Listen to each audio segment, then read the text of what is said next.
Wheatley was originally envisioned as a group of spheres that you discover as you explore the facility behind the scenes. We ditched this idea for two reasons. For one thing, behind the scenes levels were required to highlight the introductions of these new spheres, and these levels have their own unique logic.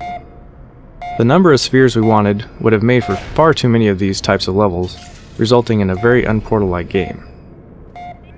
Also, we were spending so much time introducing these new characters, so we had no time to get to know any of them before they were swept off stage for the next one. Eventually we realized it would be a lot more satisfying to really get to know one sphere instead of briefly meeting 6. Some of these characters were eventually recycled as corrupt cores for the finale.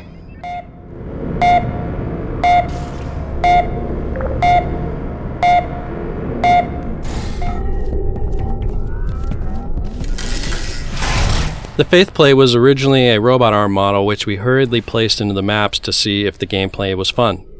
Over time it became apparent that playtesters were struggling to tell the Faith Plate apart from the standard arm, so we replaced it with a new design.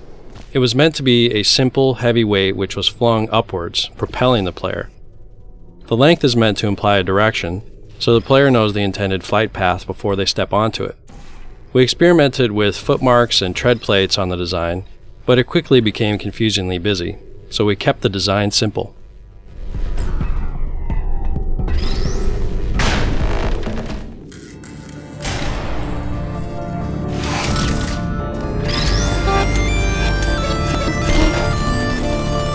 Project Lil is our code name for an internal push to make our comments more accessible to the whole Valve community. It was pointed out to us in mail from a fan that in some of our previous commentary, the designers referred unfailingly to the gamer as a he. Although in natural speech, most of us normally tend to say they and their, rather than he and his, some stuffy, overactive minion of the grammar police went through and revised all those usages to make them conform to an oppressive gender-biased rule. However, research shows that they and their is a perfectly acceptable and even older form, and we're happy to fall back on it and let people talk the way they normally talk, and screw the so-called rules that alienate our fans. Thanks, Lil.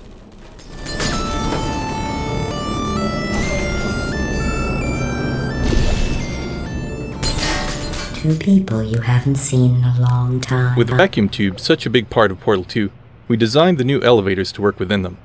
We liked the idea that this made the player feel about as important to Aperture as the cargo moving through the tube, and it also gave us plenty of opportunities to show how the system could go wrong, such as when the tubes get blocked or when cargo rains down on the elevator. The videos began as attempts to visualize some of Gladys's dialogue, but they evolved into a means of relaying information about the larger world of Aperture.